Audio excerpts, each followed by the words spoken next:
Sir hello ma'am. बहुत दुख की बात है कि विकलांग आदमी है, कुछ भी खाने के लिए नहीं है। एक आदमी ने बोला कि इंडियन आइडल में जाइए, तुमको बहुत हेल्प मिलेगा, बहुत लाइक मिलेगा। आप लोग भी लाइक कीजिए, सब्सक्राइब कीजिए। हमारे बहुत दुख की बात है। Hi sir. हाय, क्या नाम है भाई आपका? सर मेरा नाम सावन रैन एक्टर है सर। कहाँ से आप? सर हम बिहार के पूर्वी चंपारण जिले से हैं सर।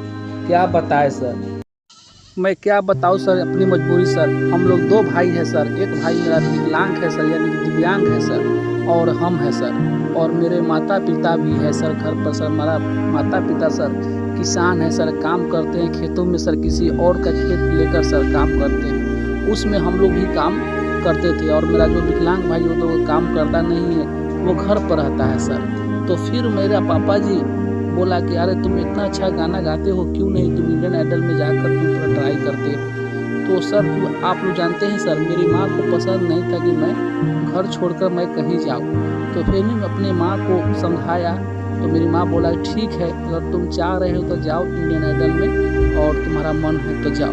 तो सर मैं इंडियन आइडल में आया तो सर यहाँ पर सब आदमी मुझे एक ही शक्ल में दिखाई दे रहा था सर, क्योंकि मुंबई इतना बड़ा शहर है सर कि यहाँ पर कोई भी आम आदमी आएगा उसे पता नहीं चलेगा कि कौन कहाँ है क्या है सर। तो मैंने आया सर, तो अभी जो आया हूँ सर आप लोगों के बीच सर, तो मैंने बहुत आशा लगा के आया हूँ सर।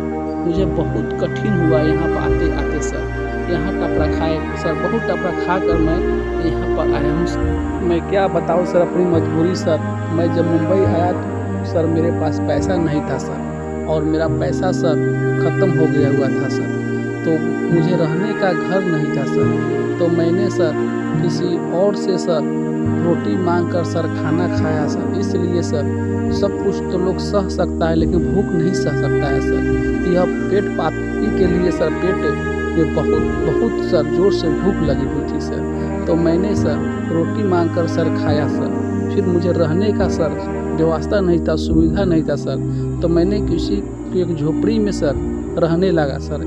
एक रोज़ ऐसा हुआ सर कि बारिश बहुत होने लगा सर। तो मैं क्या करे सर, किसी तरह से सर मैं सोया सर। और सर मैं घर पर सर नहीं बताता था, इसलिए सर कि दुख सर बताते तो मेरी माँ को अच्छा नहीं लगता सर। मेरी माँ बोलती बेटे तुम किसी हाल में है, तुम आ जाओ। लेकिन मैंने सर अपनी मजबूरी नहीं बताया सर। मेरी माँ बोलती थी, पापा बोलते थे, तो मैं बोलता था बहुत अच्छा हूँ और बहुत जल्द मैं ऑडिशन देने जाऊँगा और बहुत जल्दी मैं इंडियन आइडल में सिलेक्ट हो जाऊँगा। तो सर सबसे पहले बात यह है कि मैंने बहुत कोशिश किया, लेकिन मुझे काम नहीं मिल रहा था सर। तो सर एक लड़की सर जिस घर में मैं रहता था, जिस रूम में रहता था, एक लड़की सर आई, बोला अरे भाई तुम्हारी आवाज़ इतना अच्छा है, तुम क्या करते हो? तो मैंने उसे पूरा सर बात बताया। तो लड़की बोली ठीक है, घबराने की कोई बात नहीं है, मैं इंडियन आइडल में तुमको ज़रूर ले जाऊंगा, इसलिए कि तुम्हारे जैसे आदमी को मौका मिलता है सर। वो लड़की सर एड्रेस दी, बोली कि यही नंबर से तुम मेरे पास आ जाना। तो सर मैंने उस एड्रेस पर सर उसका घर पर गया, और वह बोला कि मैं एक ही शर्त पर मैं तुमको काम दूंगा या तुमको मैं बुला कर ले जाऊंगा। तो मैंने बोला कि बोलिए मैडम तुम क्या शर्त है तुम्हारा? तो बोली कि तुमको हमसे प्यार करना होगा। तो सर मैंने सुनकर सर मुझे अच्छा नहीं लगा। बोले मैडम मैं कहाँ गरीब आदमी और तुम कहाँ महल में रहने वाले, कैसे हो सकता है? तो बोला कि नहीं, मैं तुमसे प्यार करूँगा और तुम मुझसे भी प्यार करो तो मैं तुम्हारा काम दूंगा। तो सर मुझे तो काम करने का बहुत जुनून था सर, मेरा इंडियन आइडल में जाना बहुत ज़रूरी। और वो लड़की से मैंने बोला ठीक है मैं तुमसे प्यार करूँगा और मुझे काम दिलाइए। तो लड़की भी मुझसे प्यार करने लगी, मैं भी प्यार करने लगा। और सर मैं घर पर कॉल किया कि माँ मैं बहुत अच्छा से हूँ और बहुत जल्द मैं इंडियन आइडल के शो पर मैं आऊँगा स्टेज पर। और मेरा छोटा भाई जो कैसा है तो वो बहुत, मेरी माँ बोलती थी वो बहुत अच्छा है और तुम्हारा हमेशा नाम लेते रहता है। तो मैंने बहुत खुश हुआ सर सुनकर सर। तो मैं सर इंडियन आइडल में आया हूँ सर, और वह लड़की के बदौलत सर। तो प्लीज़ मुझे आप लोग मौका दीजिए ताकि मैं अपने आपका सक्सेस हो और लोगों को भी सर अच्छा लगे, क्योंकि सर मैं गांव में बहुत लोगों को आकर तंग होकर सर मैं यहाँ पर आया हूँ सर। और गांव में सर मैं क्या बताया सर, मैं बकरी चराया करता था, कभी कभी मैं बकरी चराने चला जाता था, इसलिए सर कि कोई भी काम करना गलत नहीं है सर।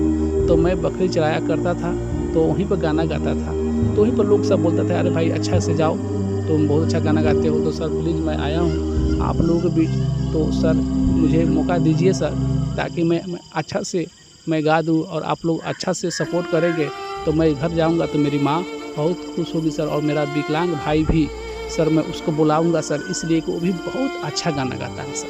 तो ठीक है सर, मैं जा रहा हूँ सर। ओह माय गॉड, क्या मंजर है ये, क्या समा है, क्या कहानी। से दुआ कर रहा हूँ कि भगवान इसको असूर दो।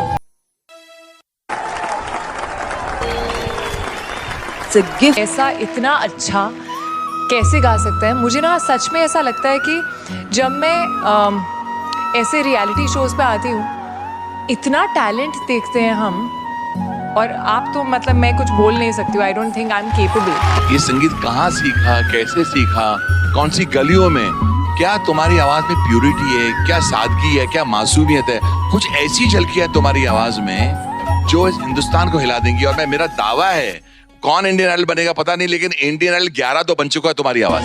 इसका मतलब पता है क्या है? सनी तुम थिएटर राउंड में आ रहे हो।